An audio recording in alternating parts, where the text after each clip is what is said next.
Hello my dear students, I hope you all are fine. Today we will read about the poem A Tiger in the Zoo. आज हम A Tiger in the Zoo चिड़ियाघर में एक बाघ poem को पढ़ेंगे। यह poem चिड़ियाघर में रहने वाले एक बाघ की तुलना जंगल में रहने वाले एक बाघ से करती है। यानी कि इस पोएम में चिड़ियाघर के बाघ की और जंगल के बाघ की आपस में तुलना की जाती है। तो चलिए करते हैं पोएम को रीड। देखिए, सबसे पहले देख लेते हैं पोएम के नाम की meaning. A tiger in the जू, चिड़ियाघर में बाघ। इसकी मीनिंग होगी चिड़ियाघर में बाघ। देखिए, इसके जो पोइट है वो है लेस्ली नॉरिस। लेस्ली नॉरिस के द्वारा ये पोएम लिखी गई है, राइट की गई है। देखिए, दिस पोएम कॉन्ट्रास्ट्स, कॉन्ट्रास्ट मीन्स होता है तुलना करना। दिस पोएम कॉन्ट्रास्ट्स ये पोएम तुलना करती है A tiger in the zoo with the tiger in its natural habitat. Natural habitat means होता है प्राकृतिक आवास। और टाइगर का जो प्राकृतिक आवास होता है वो क्या होता है? वो जंगल होता है। तो दिस पोएम कॉन्ट्रास्ट्स, ये पोएम तुलना करती है A tiger in the zoo, एक चिड़ियाघर के टाइगर की, with the tiger in its natural habitat, एक ऐसे बाघ से जो कि अपने नेचुरल हैबिटेट में रहता है, जो प्राकृतिक आवास में रहता है, यानी कि जंगल में रहता है। तो this poem contrast A tiger in the जू with the tiger in its natural habitat. यह पोएम एक चिड़ियाघर में रहने वाले बाघ की एक जंगल में रहने वाले बाघ से तुलना करती है।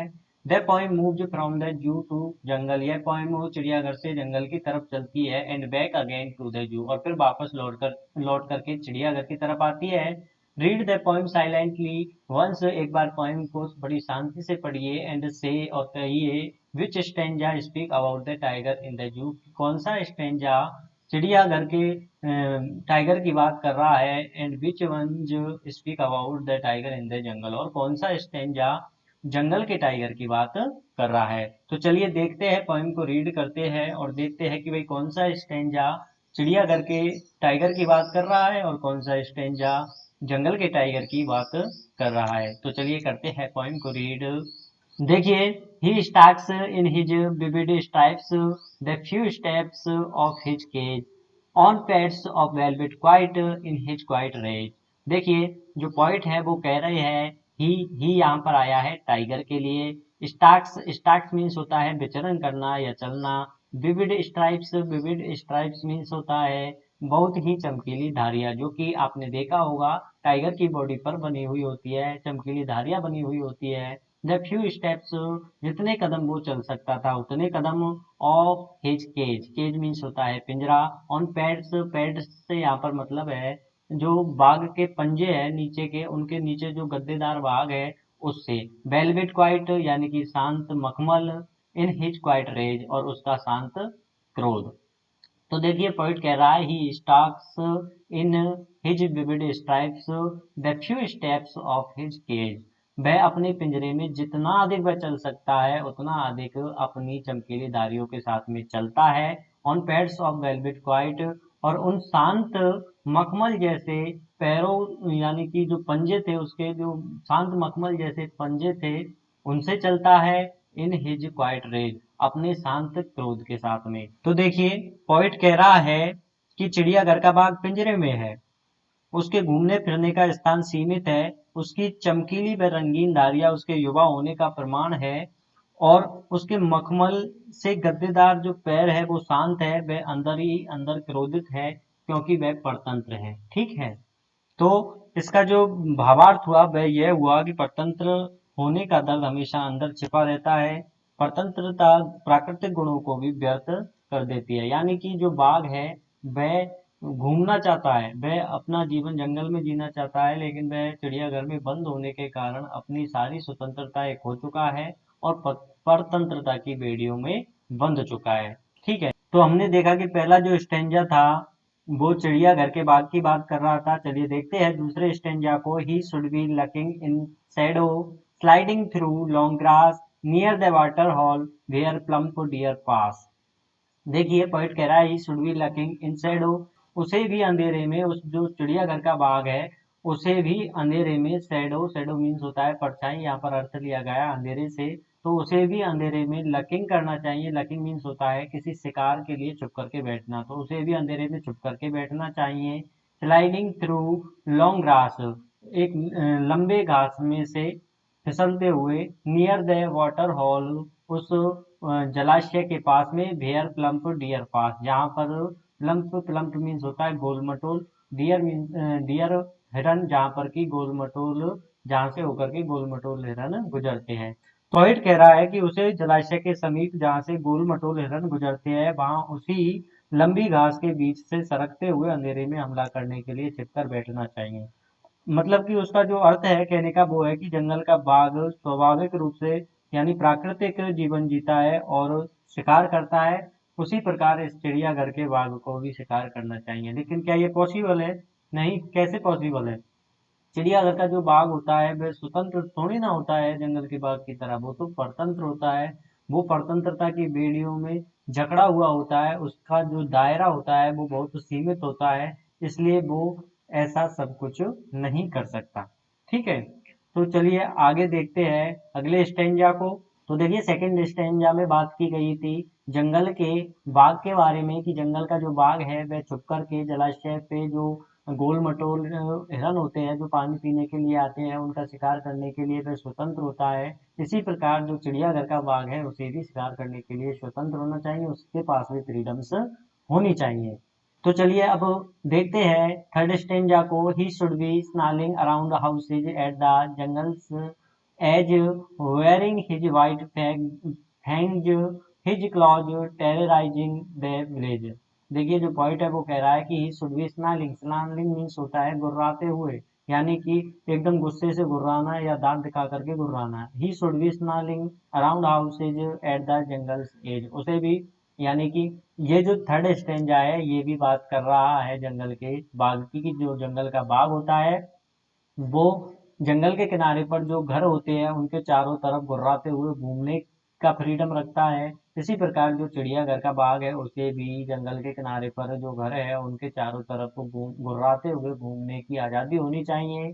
वेयरिंग हिज वाइट फैग्स, और उसे भी फैग्स मीन्स होते हैं दांत, बेयरिंग बेयरिंग मीन्स होते हैं दिखाना। वेयरिंग हिज वाइट फैग्स, उसे भी अपने जो सफेद दांत हैं उन्हें दिखाना चाहिए। हिज क्लाज, और उसे भी अपने पंजों को दिखाते हुए टेरराइजिंग द विलेज, और गांव में क्या बनाना चाहिए? एक दहशत बनानी चाहिए, जैसा कि एक जंगल का बाघ करता है। देखिए जंगल का बाघ कभी कभी गांव की तरफ आ जाता है, और जब वह गांव की तरफ आता है तो एक दहशत का माहौल बन जाता है। तो जो पॉइंट है वो कह रहा है कि भाई जो चिड़ियाघर का बाघ है उसे भी ऐसा करना चाहिए, लेकिन वह ऐसा नहीं कर सकता क्योंकि वह परतंत्र है, उसका जो दायरा है वो बहुत सीमित है।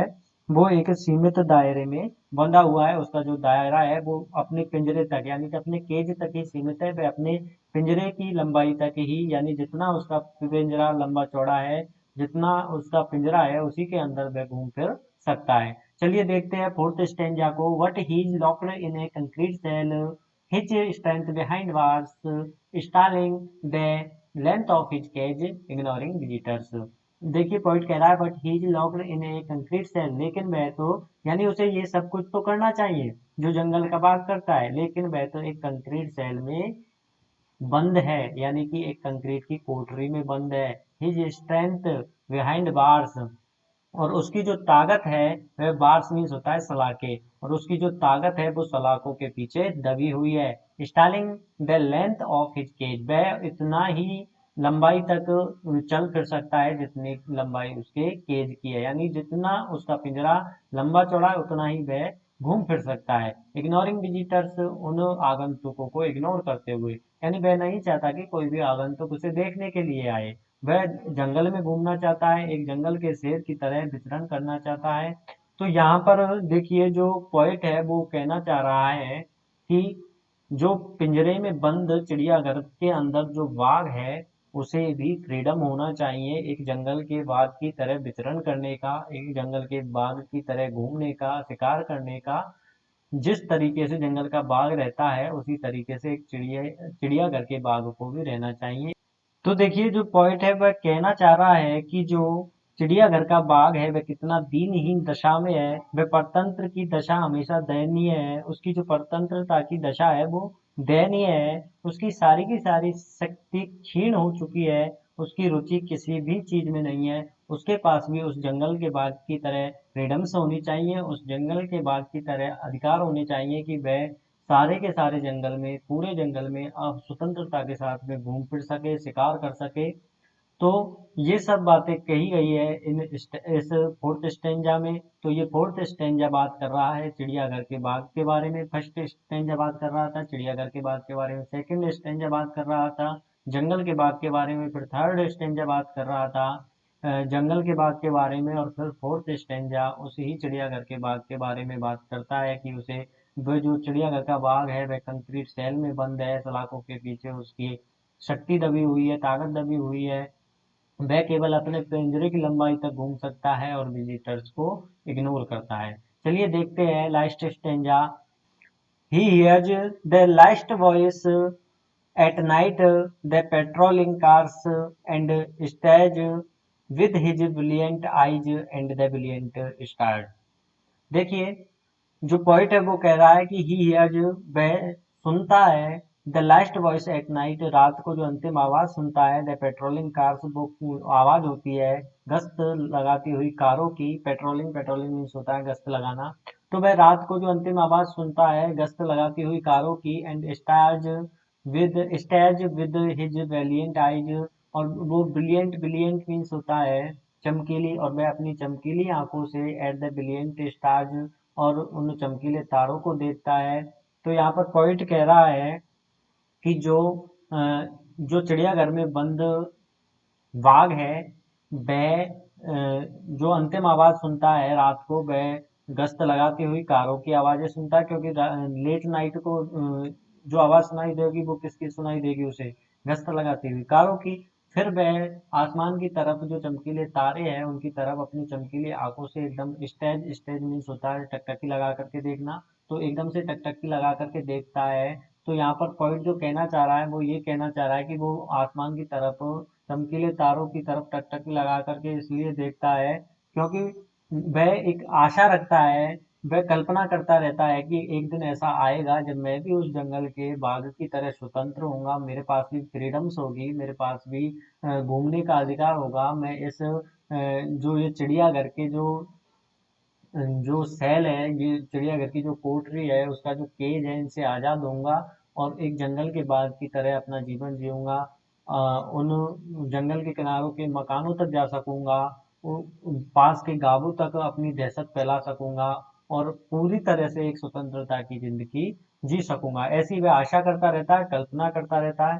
तो इस प्रकार हमने देखा कि इस पूरी पोएम में एक चिड़ियाघर के बाघ और एक जंगल के बाघ के बीच में तुलना की जाती है कि किस प्रकार से एक जंगल का बाघ स्वतंत्र होता है और एक चिड़ियाघर के बाघ के पास भी सारी स्वतंत्रताएं नहीं होती है जो कि जंगल के बाघ के पास में होती है। और पोएट द्वारा चिड़ियाघर के बाघ की दयनीय स्थिति के बारे में बताया गया है इस पोएम के अंदर। तो आई होप कि आपको यह पोएम अच्छे से समझ में आई होगी। तो आज के लिए इतना ही, फिर मिलते हैं एक नई और इंटरेस्टिंग वीडियो के साथ में, तब तक के लिए मैं लेता हूँ अलविदा। देखते रहिए, सीखते रहिए ई स्कूल गुरुजी के साथ। Thank you for watching this video. Okay bye, take care, जय हिंद।